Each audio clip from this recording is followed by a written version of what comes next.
पांचों वेश्याएं घर में जितना भी सामान था सब समेटने लगी। 2-4 दिन घर में रही। अड़ोसों पड़ोसों ने कहा, भाई आजकल धुंधकारी महाराज नहीं दिखाई दे रहे, क्योंकि कोई उत्पात अड़ोस पड़ोस में हो नहीं रहता तो चारों तरफ अशांति रहती थी। अड़ोस पड़ोस में बड़ी शांति है, आजकल धुंधकारी जी कहाँ गए हैं? वैश्याओं ने कहा, हमारे पति तो आजकल विदेश गए हैं। उन्होंने कहा कि घर में धन का अभाव है, धन कमा करके मैं वापस आऊंगा। हमारे पति धन कमाने के लिए विदेश गए। पड़ोस ने सोचा जितना दूर रहे उतना अच्छा, और जितनी देर दुष्ट का तो पड़ोस भी बुरा। अब ये जो वेश्याएं थी एक एक करके घर से निकल पड़ी। 5 वेश्याओं ने धुंधकारी को घर के अंदर ही दबा दिया था और घर से निकल गई। तड़पते हुए धुंधकारी ने प्राण छोड़े और धुंधकारी प्रेत योनि में पहुंच गए। अब धुंधकारी प्रेत बना, अड़ोसों पड़ोसियों को परेशान करने लगा। अपना तो कोई था ही नहीं, पिता भी चले गए थे, भाई भी चला गया था तीर्थाटन पर, मां मर ही गई थी कुएं में कूद करके। अब किसको धुंधकारी परेशान करे? अड़ोसों पड़ोसियों को प्रेत रूप में आकर के धुंधकारी परेशान करे। गौकर्ण जी रात में अपने घर में रुके तो ये धुंध प्रकट हो गया। प्रेत रूप में धुंधकारी प्रकट हुआ। गौकर्ण जी ने पूछा, मैं तेरा भाई हूं धुंधकारी। स्वकीनेव दोषेण ब्रह्मत्वं नाशितम मया। भाई अपने कुकर्मों के कारण मेरा जो ब्रह्मत्व था वो मेरा कभी जीवन में रहा नहीं, और अपने कर्मों के कारण प्रेत योनि में पड़ा हूं, दुख भोग रहा हूं। भैया गौकर्ण, ऐसा कोई उपाय करो जो सब प्रेत योनि से मेरी मुक्ति हो।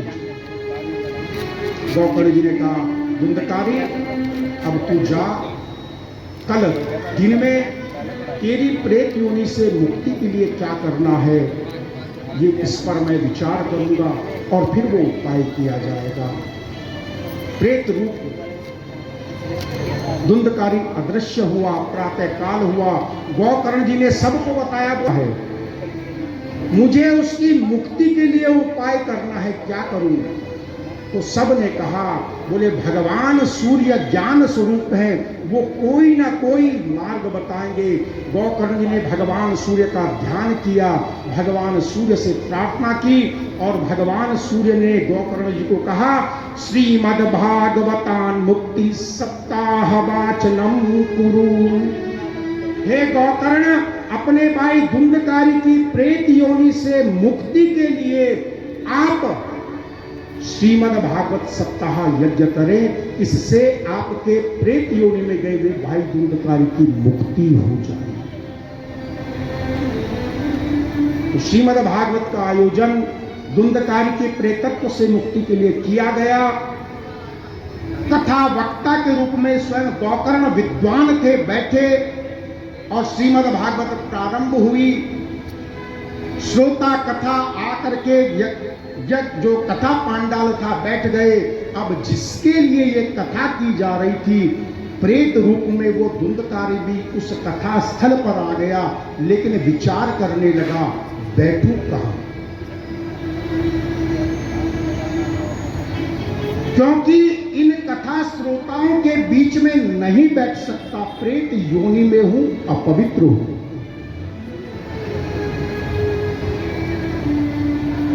अब कथा वक्ता के पीछे भी नहीं बैठ सकता, क्योंकि पीछे बैठ करके सुने ना सुने एक जैसा फल है।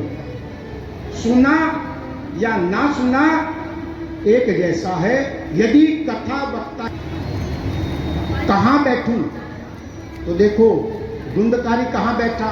आज तो हम लगाते हैं अपने पितरों का 7 गांठ का ध्वजा, झंडा ये लगा है बांस का, लेकिन उस समय ये इसलिए नहीं लगा था, जैसे हम झंडे लगाते ना सजावट के लिए लगा था। धुंधकारी इस बांस के निचले हिस्से में बैठ गया। बांस खोखला होता है ना, तो नीचे बैठ गया, वात रूप हवा के रूप में। क्यों बैठा धुंधकारी? क्योंकि हवा के रूप में था तो हवा एक जगह ठहर नहीं सकती, अस्थिर रहता है। और अस्थिरता से यदि कथा को सुना जाए तो कथा का पूर्ण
वीडियो नहीं है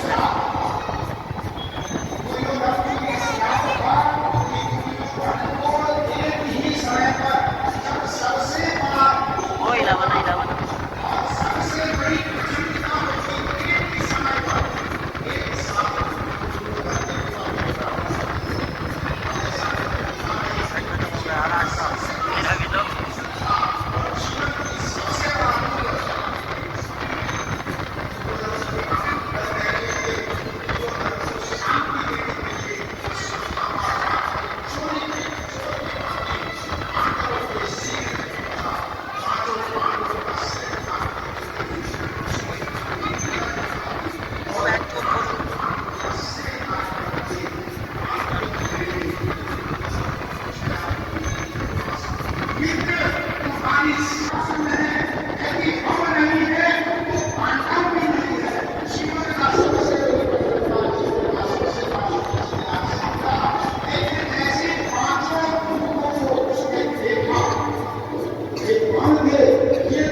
आपका तट जाए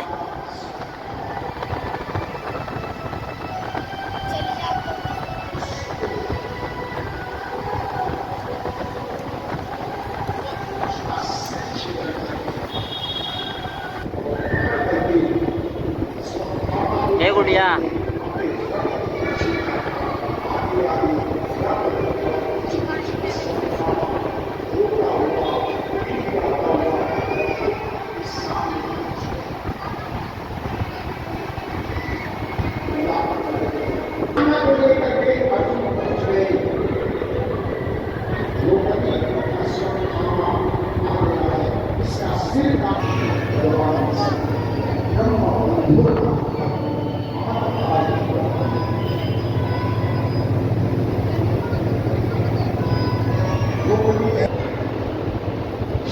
और अपनी शंका के समाधान के लिए अपनी दृष्टि की अपने एक और सभा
ये देखिए हमारे केले का प्रसाद है। ये अभी थोड़ी देर बाद वितरित होएगा यहाँ पर।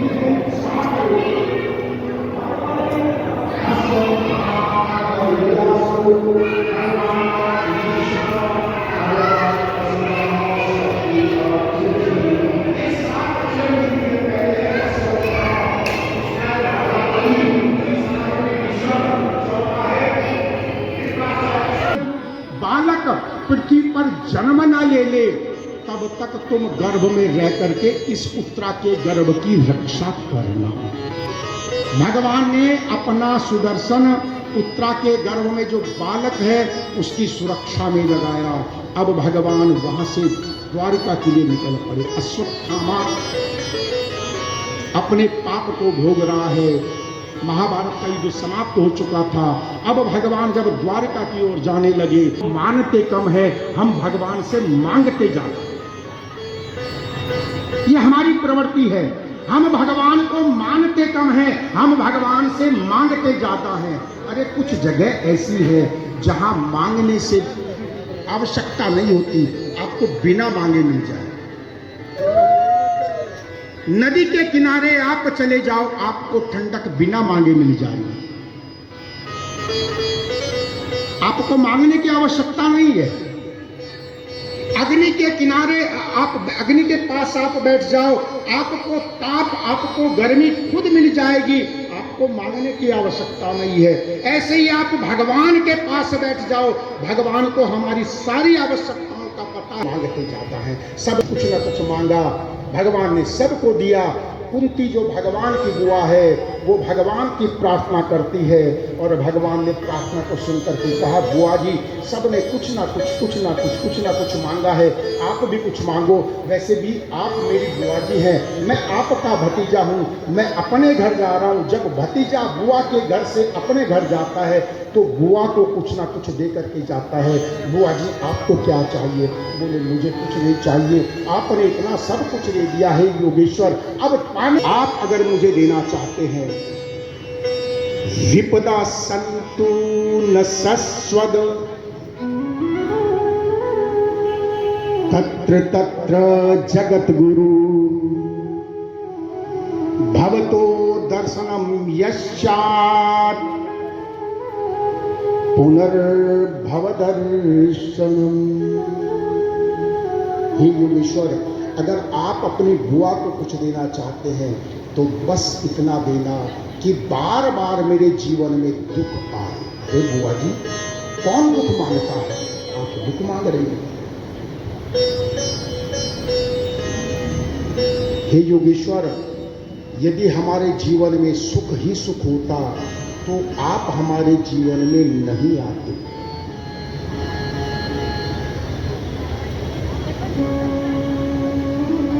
जब जब हमारे जीवन में दुख आया प्रभु, तब तब हमें आपका स्मरण हुआ और आप हमारे पास चले आए। हे जगत गुरु, यदि आप हमारे हैं तो हम हमारे सुखों के कारण हमारे नहीं हैं। प्रभु अगर आप हमारे हैं तो हमारे दुखों के कारण आप हमारे हैं। हम दुख में आपको याद करते हैं और आप दौड़े दौड़े चले आए। सुख के माथे सिल पड़े जो हरि को विश्राय, सौ सुख से एक दुख भला जो पल पल नाम जपाए कबीरा, पल पल नाम जपाए। सुख के माथे सिल पड़े वो हरि को विश्राय, सौ सुख से एक दुख भला जो पल पल नाम जपाए कबीरा, पल पल नाम जपाए। अरे सुख तो जब आते हैं प्रभु हम आपको भूल जाते हैं। सौ सुख से एक दुख भला जो पल पल नाम जपाए। एक कांटा चुभ जाता है पैर में, हाय हे भगवान हे भगवान हे भगवान। सौ सुख से एक सुख भला जो पल पल नाम जपाए कबीरा, पल पल नाम जपाए। दुख मां मांगती है कुंती, पांचों पुत्र चुप हैं। द्रौपदी बोल पड़ी, बोले मां कितना दुख चाहिए आपको? दुख भोगते भोगते इतना समय हो गया और मैं तो जब से आपके घर में आई हूं तब से दुख ही भोग रही हूं, अब कितना दुख चाहिए? मां ने कहा द्रौपदी ये दुख हमारा गुरु है। गुरु कौन है? क्या दुख कभी गुरु हो सकता है?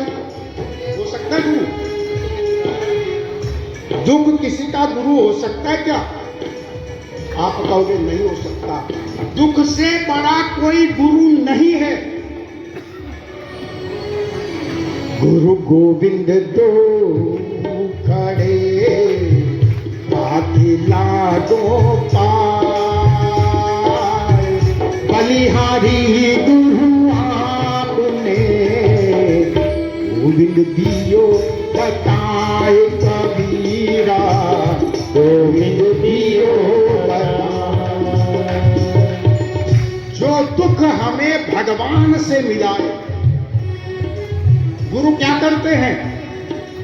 अपने चेले को भगवान से मिलाते हैं। गुरु गोविंद दो खड़े काके लागो पाए, बलिहारी गुरु आपने। हे गुरु मैं आपकी शरण पड़ता हूं क्योंकि भगवान आपने ही मिलवाए। क्योंकि जो सूर्य का उजाला अक्षय प्राप्त वो तब तक हजारों या लाखों लोगों को भोजन करा सकता है जब तक उसमें भोजन बनाने वाली जो उसमें भोजन न कर दिया। जब तक द्रौपदी भोजन नहीं करती है तब तक लाखों लोग मिल सकते हैं, भोजन नहीं मिलेगा। दुर्वासा को कहा गुरुदेव तब जाना जब द्रौपदी भोजन कर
वीडियो